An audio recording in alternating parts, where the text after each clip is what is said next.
Konon ada sebuah tempat yang dibangun lebih dari 12.000 tahun yang lalu, jauh sebelum piramida Mesir dan peradaban agraris pertama.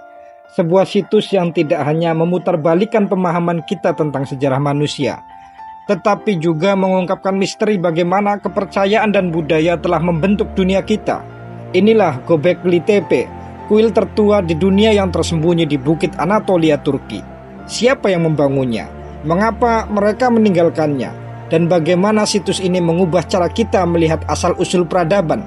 Temukan kisah luar biasa ini, di mana arkeologi bertemu dengan mitos dan sejarah menjadi saksi dari keajaiban manusia purba. Dalam video ini, kita akan menjelajahi setiap sudut Göbekli Tepe, mengungkap sejarah, misteri, dan fakta-fakta menakjubkan yang jarang diketahui. Selamat datang di perjalanan waktu yang akan membawa Anda kembali lebih dari 11.000 tahun yang lalu.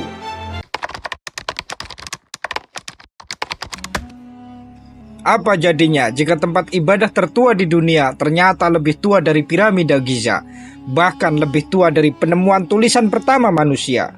Göbekli Tepe adalah teka-teki sejarah yang tak hanya mengguncang dunia arkeologi, tetapi juga memutarbalikkan pemahaman kita tentang peradaban manusia.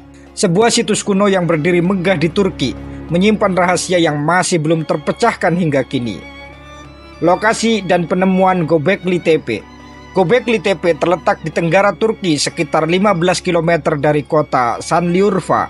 Situs ini pertama kali ditemukan pada tahun 1963 oleh tim arkeolog dari Universitas Istanbul dan Universitas Chicago. Namun, pada awalnya mereka tidak menyadari betapa pentingnya situs ini. Barulah pada tahun 1994, seorang arkeolog Jerman bernama Klaus Schmidt melihat potensi luar biasa dari lokasi ini. Dengan menggunakan alat modern dan penelitian mendalam, ia menemukan bahwa Göbekli Tepe bukan sekedar bukit biasa, melainkan kompleks megalitik berusia lebih dari 11.600 tahun. Struktur Göbekli Tepe. Göbekli Tepe bukanlah sebuah situs biasa. Kompleks ini terdiri dari serangkaian struktur melingkar yang disusun dari pilar-pilar batu kapur berbentuk T yang diukir dengan presisi luar biasa. Hingga kini, setidaknya 20 lingkaran telah diidentifikasi menggunakan georadar, tetapi hanya 4 yang berhasil digali sepenuhnya. Setiap lingkaran memiliki diameter hingga 30 meter dan disusun dengan batu-batu besar yang masing-masing beratnya mencapai 20 ton. Dua pilar utama di tengah setiap lingkaran berdiri lebih tinggi dari yang lain, membentuk semacam altar pusat.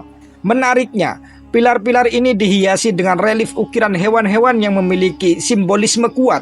Ada ular yang melambangkan bahaya atau transformasi, burung pemakan bangkai yang mungkin terkait dengan kematian, serta predator seperti singa dan serigala yang menunjukkan dominasi atau perlindungan.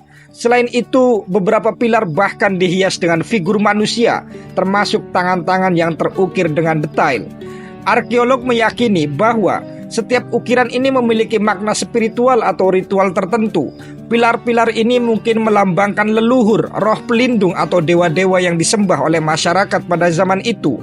Namun, bagaimana masyarakat pemburu pengumpul pada zaman itu mampu mengukir, memindahkan, dan menyusun batu-batu sebesar ini tanpa teknologi roda atau alat logam?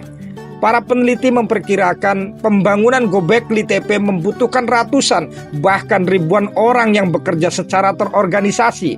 Ini menunjukkan masyarakat tersebut memiliki hierarki sosial yang lebih kompleks daripada yang kita bayangkan sebelumnya. Lantas, siapa yang membangun Göbekli Tepe? Göbekli Tepe dibangun oleh masyarakat pra-pertanian sekitar 9.600 sebelum Masehi, sebuah periode di mana manusia hidup sebagai pemburu pengumpul. Mereka belum mengenal pertanian, domestikasi hewan atau teknologi canggih. Akan tetapi, Göbekli Tepe membuktikan mereka memiliki kemampuan luar biasa dalam hal perencanaan dan pelaksanaan proyek besar. Pada zaman itu, masyarakat hidup nomaden, bergantung pada berburu hewan liar dan mengumpulkan tanaman liar atau bertahan hidup. Penemuan Göbekli Tepe menunjukkan mereka sudah mulai menetap dalam kelompok-kelompok besar untuk membangun monumen ini. Pembangunan Gobekli Tepe mungkin menjadi titik awal perubahan besar dalam sejarah manusia, transisi dari kehidupan nomaden ke kehidupan agraris. Beberapa arkeolog percaya kebutuhan untuk memberi makan para pekerja yang membangun situs ini memaksa masyarakat untuk mulai bercocok tanam, menanam gandum liar di lembah sekitarnya. Gobekli Tepe adalah bukti kepercayaan spiritual sudah ada jauh sebelum agama-agama besar muncul. Masyarakat pemburu pengumpul yang membangun situs ini mungkin percaya pada dunia roh, dewa-dewa alam atau leluhur mereka. Pilar-pilar berbentuk T mungkin melambangkan sosok manusia atau dewa-dewa yang mereka hormati. Ritual yang dilakukan di Gobekli Tepe mungkin mencakup pengorbanan hewan, perayaan musiman atau penghormatan kepada leluhur. Untuk membangun Gobekli Tepe, masyarakat perlu bekerja sama dalam skala besar, membentuk tim yang terorganisir untuk mengukir, mengangkut, dan menyusun batu-batu besar. Ini menandakan mereka memiliki pemimpin atau tokoh yang dihormati yang mampu mengordinasikan proyek besar ini. Lantas, apakah ada misteri penguburan Gobekli Tepe sebelumnya? Salah satu aspek paling membingungkan dari Gobekli Tepe adalah situs ini sengaja dikubur oleh masyarakat yang membangunnya sekitar 8.000 sebelum Masehi, hanya beberapa ribu tahun setelah selesai dibangun. Hal ini dilakukan dengan menimbun setiap lingkaran dengan lapisan tanah, batu, dan serpihan kecil. Pertanyaannya, mengapa dikubur? Ada beberapa teori tentang alasan penguburan ini. Yang pertama, penghormatan ritual.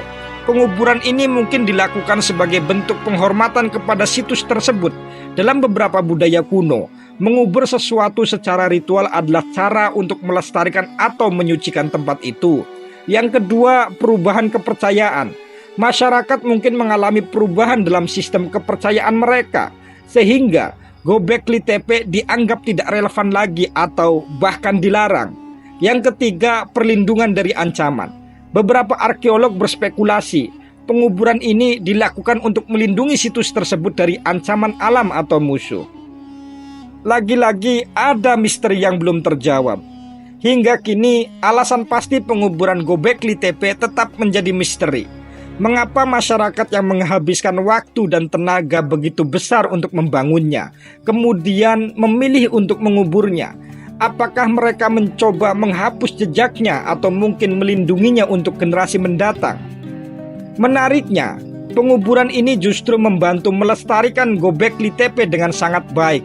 Lapisan tanah melindungi pilar-pilar dan ukiran dari erosi, sehingga situs ini tetap dalam kondisi yang hampir sempurna ketika ditemukan. Gobekli Tepe tidak hanya situs arkeologi, tetapi juga kunci untuk memahami asal-usul peradaban manusia. Situs ini menunjukkan bahwa kepercayaan spiritual dan kerjasama sosial adalah fondasi utama peradaban, bahkan sebelum adanya kota, tulisan, atau kerajaan. Penemuan Gobekli Tepe memaksa kita untuk mempertimbangkan ulang teori tradisional tentang evolusi manusia. Sebelumnya, kita percaya pertanian adalah langkah pertama menuju peradaban. Akan tetapi Gobekli Tepe menunjukkan manusia sudah mampu membangun monumen besar bahkan sebelum mereka mulai bercocok tanam. Gobekli Tepe adalah bukti rasa ingin tahu, kreativitas, dan keinginan untuk mencari makna adalah sifat universal manusia yang sudah ada sejak ribuan tahun lalu. Kita masuk kepada penjelasan para sejarawan dan arkeolog tentang Gobekli Tepe. Gobekli Tepe telah memicu banyak perdebatan di kalangan sejarawan dan arkeolog sejak pertama kali ditemukan. Berikut adalah beberapa penjelasan utama mereka. Yang pertama, Klaus Schmidt, penemu dan pelopor penelitian. Klaus Schmidt, seorang arkeolog Jerman dari German Archaeological Institute, adalah sosok utama di balik penggalian Gobekli Tepe sejak 1994. Menurutnya, situs ini adalah kuil tertua di dunia dan menjadi bukti kepercayaan spiritual mendahului peradaban agraris. Schmidt berpendapat Gobekli Tepe adalah tempat ritual keagamaan yang digunakan oleh masyarakat pemburu pengumpul. Ia menekankan masyarakat yang membangun situs ini sangat terorganisir meskipun belum mengenal sistem agraris. Pertanian bukan yang menciptakan peradaban, sebaliknya kebutuhan untuk membangun tempat-tempat seperti ini yang justru memaksa manusia untuk mulai bertani, ujar Klaus Schmidt. Yang kedua, Andreu Curie, seorang jurnalis arkeologi yang banyak menulis tentang Gobekli Tepe, mendukung pandangan Sekhmet dalam artikelnya di National Geographic. Ia menyebut bahwa kepercayaan spiritual dan kebutuhan untuk berkumpul adalah faktor utama di balik pembangunan situs ini. Curie berpendapat Gobekli Tepe menunjukkan agama dan ritual memiliki peran besar dalam membangun komunitas manusia. Masyarakat prasejarah yang membangun situs ini kemungkinan besar dipersatukan oleh kepercayaan mereka, yang kemudian mendorong mereka untuk menetap dan mulai bercocok tanam. Yang ketiga, Ian Hodder. Ian Hodder, seorang antropolog dan arkeolog terkemuka dari Stanford University, berpendapat Gobekli Tepe mencerminkan transisi sosial besar dalam sejarah manusia. Menurutnya, situs ini menunjukkan masyarakat pemburu pengumpul mulai bergerak menuju struktur sosial yang lebih kompleks. Hodder menekankan pentingnya Gobekli Tepe dalam memahami perubahan sosial pada masa itu. Pilar-pilar batu melambangkan simbolisme dan hubungan antar manusia yang menciptakan hierarki sosial. Ia juga mencatat pembangunan situs ini membutuhkan kerjasama besar-besaran yang menjadi cikal bakal organisasi sosial yang lebih mapan. 4. Çelik dan peneliti lokal Turki. Beberapa arkeolog Turki seperti Nehmi Karul dan Mehmet Ozdogan memberikan perspektif lokal tentang Gobekli Tepe. Mereka berfokus pada hubungan situs ini dengan budaya Anatolia yang lebih luas. Mereka percaya Gobekli Tepe adalah bagian dari jaringan situs serupa di wilayah Anatolia yang menunjukkan pemburu pengumpul saat itu telah memiliki hubungan luas dengan kelompok-kelompok lain. Gobekli Tepe bukan hanya pusat keagamaan, tetapi juga tempat berkumpul untuk pertukaran budaya dan ide. Meskipun banyak yang sepakat dengan teori Klaus Sekhmet, ada juga yang berbeda pendapat. Ini adalah pandangan alternatif dan bagian dari kritik. Yang pertama, Gobekli Tepe itu bukan kuil melainkan tempat sosial. Beberapa peneliti berpendapat bahwa Gobekli Tepe tidak hanya berfungsi sebagai tempat ritual, tetapi juga sebagai pusat sosial di mana masyarakat berkumpul untuk berburu, makan bersama dan merayakan siklus kehidupan. Yang kedua, relief hewan sebagai kalender. Beberapa arkeolog menduga bahwa relief hewan pada pilar mungkin memiliki fungsi astronomis seperti mencatat waktu atau pergerakan bintang. Yang ketiga, perubahan iklim. Ada teori pembangunan Gobekli Tepe terkait dengan perubahan iklim pada akhir zaman es. Masyarakat mungkin mencari cara untuk bertahan melalui kepercayaan spiritual dan kerjasama sosial. Gobekli Tepe adalah sebuah paradoks sejarah. Sebuah monumen dari masa lalu yang memperlihatkan kepada kita manusia selalu memiliki hasrat untuk mencari makna, bahkan dalam masa-masa paling awal peradaban. Di balik setiap batu yang berdiri di Gobekli Tepe, ada cerita yang belum sepenuhnya kita pahami. Dan di balik setiap misteri yang terungkap, ada semakin banyak pertanyaan yang muncul. Jika sebuah situs berusia 11.600 tahun bisa mengguncang pemahaman kita tentang sejarah, bayangkan apalagi yang mungkin tersembunyi di bawah tanah menunggu untuk ditemukan.